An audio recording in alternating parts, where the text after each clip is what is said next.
Bonjour, c'est Mélissa des enveloppes de Mélie, on se retrouve pour une nouvelle vidéo. Alors aujourd'hui, je vais tout simplement lister avec vous les 6 grosses erreurs niveau financier, niveau budgétaire.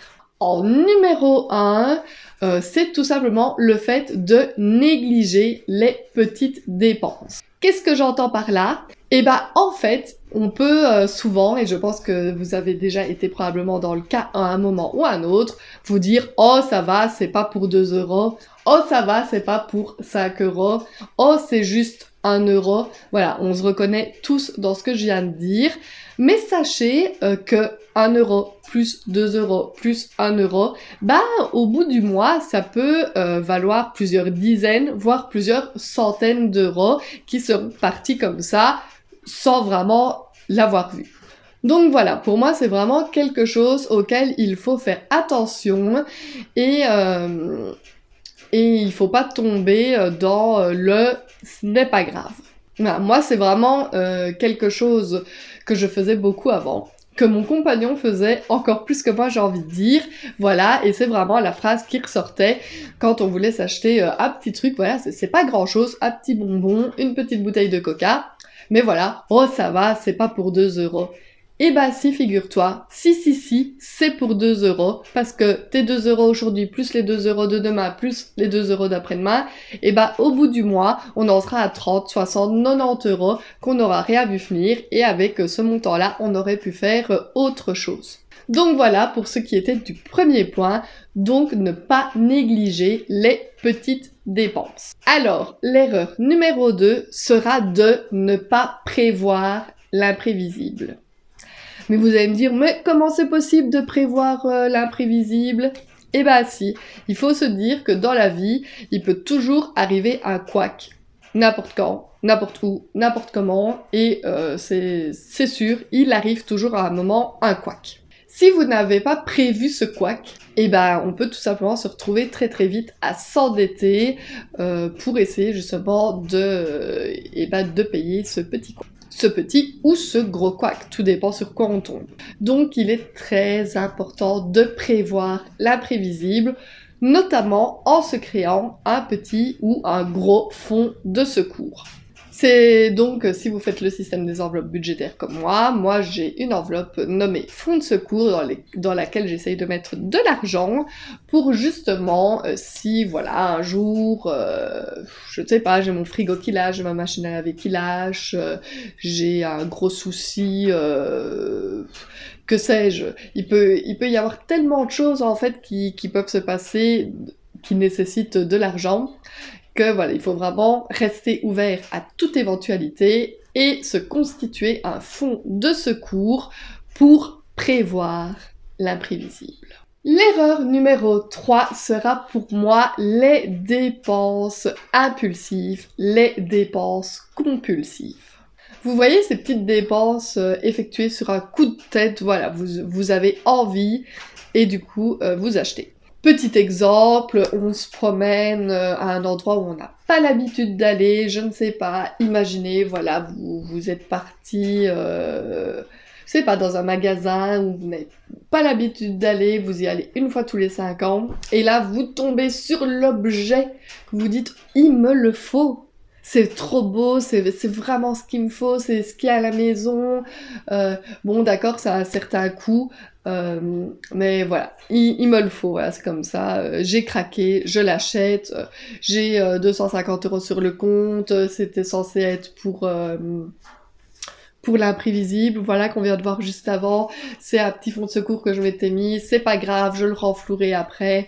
Je vais l'acheter, je vais prendre ce truc dont j'ai envie.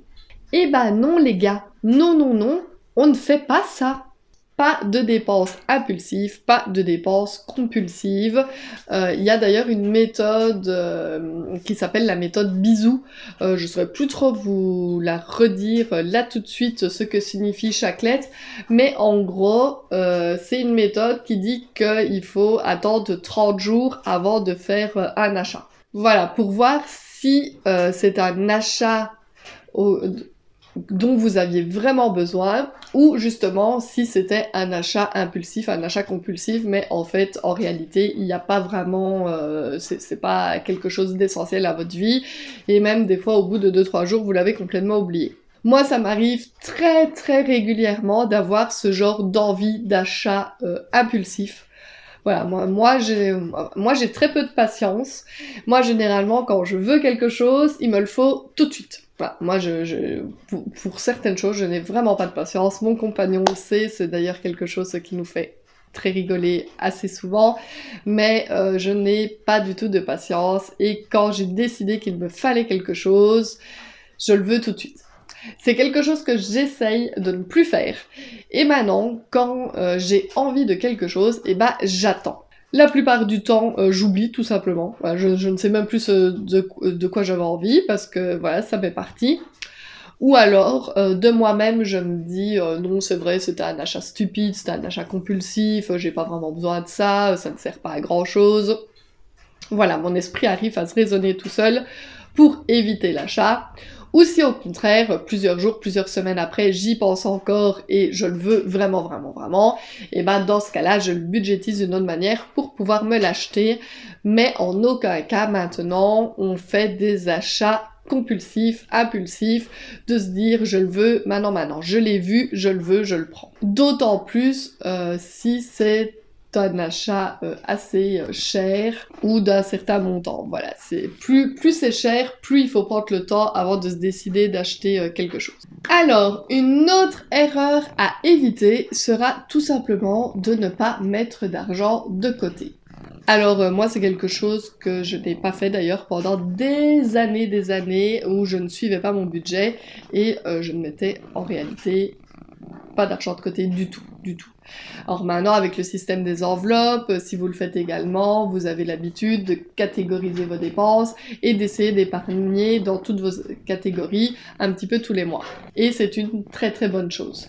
Mais vraiment, c'est quelque chose qu'il faut vraiment essayer de faire, c'est d'essayer d'économiser, d'épargner, et ce, dès le début du mois. Voilà, début du mois, il faut que vous consacrez une partie de votre budget qui ira directement dans les épargnes, voilà, sans passer par la case de faire tout le mois et puis de mettre en épargne ce qui restera à la fin du mois. Non. Le mieux est donc d'épargner directement début du mois, hop, il y a une somme qu'on place en épargne et on n'en parle plus. Voilà. Une autre erreur à ne surtout pas faire est d'oublier d'anticiper les dépenses annuelles. J'ai fait plusieurs vidéos sur le sujet, je vous remets le lien quelque part là, je pense, sur comment établir son budget, sur comment établir un budget, et notamment pour l'année 2024.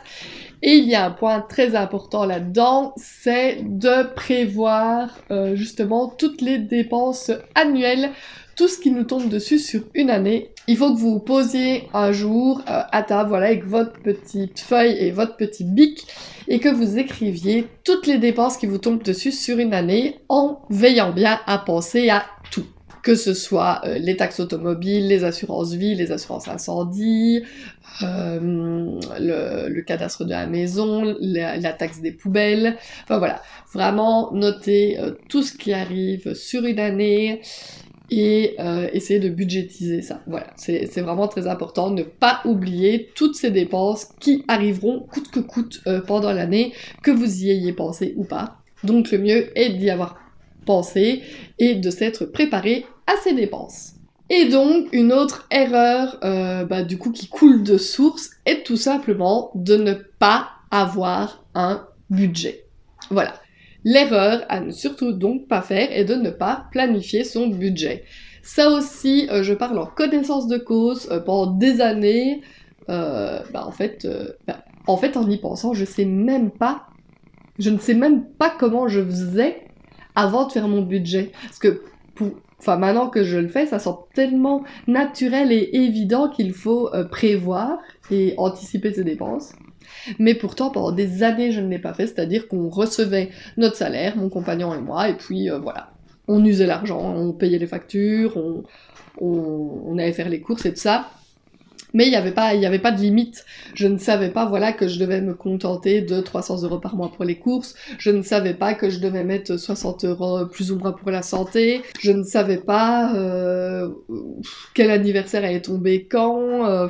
Voilà, je ne savais pas. Voilà, on avait notre argent, on avait notre carte, et on devait payer quelque chose, on le payait, et puis voilà. Et puis quand ça faisait tut, et bah ça veut dire qu'il y avait plus d'argent, et puis voilà. Donc vraiment, pendant des années, on a fonctionné comme ça. Et ça a révolutionné ma vie de faire le système des enveloppes. Je vous l'ai déjà dit une dizaine de fois, voire plus. Mais franchement, pour moi, c'est quelque chose qui a totalement changé ma vie. Donc, erreur à ne pas commettre, c'est de ne pas établir son budget, de ne pas faire de budget. Voilà, il faut vraiment, vraiment penser à faire ça. Et donc, la dernière erreur à éviter, qui coïncide avec le point précédent, est tout simplement de ne pas faire un suivi régulier de son budget. Parce que c'est bien beau de faire un budget et puis d'essayer de le suivre comme ça. Le but étant, quand on fait un budget, est de se perfectionner dans son budget, si je peux dire ça comme ça, et de le contrôler régulièrement pour voir si tout roule toujours, ou s'il faut adapter certains montants, s'il faut voilà, enlever certaines choses, rajouter des choses, adapter certains montants. Voilà, c'est vraiment quelque chose qu'il faut faire, c'est penser à suivre son budget.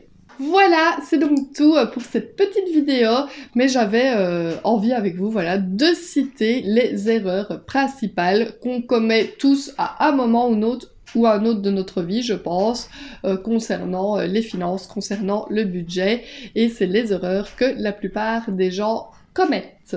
J'espère que ça vous a plu. Comme d'habitude, si vous n'êtes pas encore abonné à ma chaîne, je vous invite à le faire, ça me ferait vraiment super plaisir.